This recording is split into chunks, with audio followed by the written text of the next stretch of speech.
Well, Tesla has released a new Cybertruck. If you're one of those people who love the Cybertruck but you couldn't afford it, this is a new and more affordable Cybertruck. Now, watch this before you actually go look at it or if you decide to buy it, because meaning it's cheap doesn't mean you're going to get all the options that the original Cybertruck has. So we're going to get into it. We have an article from Road and Track, and it says Tesla's new Cybertruck is cheaper, has cloth seats, and more range. So while Tesla saw a decline in sales last year, they promised a certain price for the Cybertruck. Cybertrucks have sold pretty decent, but they saw a decline on sales last year, and now they just released a new Cybertruck. And when I mean release, meaning we have all the info, it hasn't officially hit the dealerships yet. So don't go running to your dealerships asking for the new truck because it's not here yet. But we're gonna cover the article on Road and Track, because I think anyone who wants to buy this alien UFO looking like vehicle, because I think the Tesla truck is very unique and it's actually pretty cool. I have a few neighbors that have it and I've seen it up close. It's super cool. Hopefully one day I'll get to drive it and actually sit inside, because believe it or not, as an automotive content creator, I don't get to sit inside or drive a lot of vehicles, believe it or not.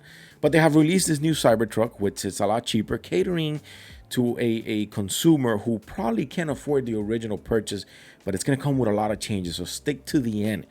And the article starts off and it says, Tesla's calling it the Cybertruck long range. It does have a longer range. And the starting price is $72,000 before tax incentives and including destination fees, which drops well below the original all-wheel drive trim level. Right away, it's not going to be all-wheel drive. It's telling you there because it says below the original all-wheel drive. So right away it's telling you that it's not going to be all-wheel drive. The all-wheel drive model, it's $82,000, $82,235 to be exact. Instead of driving on all four wheels, which follows up, the new Cybertruck long range is powered by a single electric motor at the rear wheels and can still make the 0 to 60 sprint in about 6.2 seconds, which is about 2 seconds slower than the 0 to 60 compared to the other one. Does that make a difference on buying the vehicle or not? Probably not. The all-wheel drive most certainly will make a difference on some people. But adding range appears to be the main mission of the new trim level. The long range model still comes equipped with a lock-in rear differential. Now, the long range models boast a total estimate range of 352 miles, though Tesla claims you can bump up that number up to 362 miles with a soft cover. Even so, the 350-mile range of the new rear-wheel drive variant adds an extra 25 miles compared to the all-wheel drive version of the electric pickup. However, this quest for the few extra miles doesn't mean that the long-range model comes with fewer options. Look, now is when we start getting on what you're going to lose with this vehicle compared to the all-wheel drive original $82,000 model, because this one is $72,000, so you're about $10,000 less. And for that extra $10,000 that you're gonna lose, the towing capacity is down to 7,500 pounds, which sheds about 3,500 pounds of pulling capacity. Before, the other one used to ride on an adaptive air suspension. Now it's replaced by a coil spring, as it says here. And the 12 volt and 240 volt are out of the window. So how the article says here, no more plug-in for you, no more tool plug-in for you. Now, the leather seats are replaced by textile seats. The rear infotainment is also wiped away, and the number of speakers dropped from 15 to 7. The back capacity also dropped, sinking from 2,500 pounds to 206 pounds. Now, the difference in $10,000, it's where you have to do the math, and you have to say, well, am I willing to lose the 120 and 240 volt power outlet? I honestly, here in Miami, there isn't a lot of people who are using that because it's probably used in all the wrong ways, to chase cloud and to get on Instagram and all that stuff that everyone does with these new vehicles.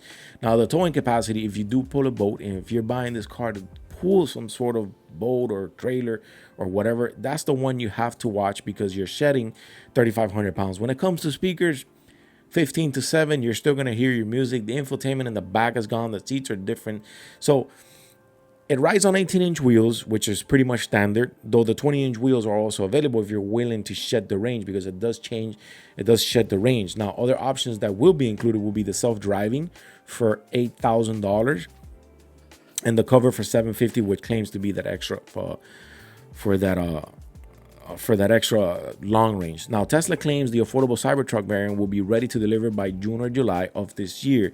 Like I said, don't go running off to your dealers because it's not going to be ready yet. June or July, it's going to be ready. So I want to go over this part right here on this article. And it says, it's not hard to see what kind of customers this Cybertruck is targeting. It's nowhere near its initial promise intro price of $40,000.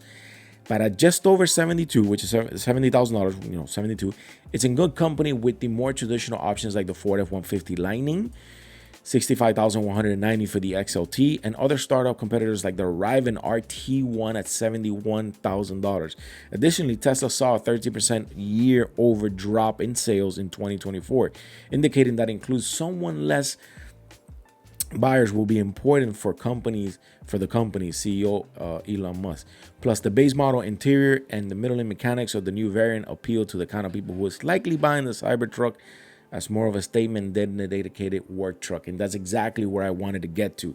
This $72,000 truck, it's more than people who want to make the statement, because you don't have the Volt, the 120 to 240. You don't have the towing capacity.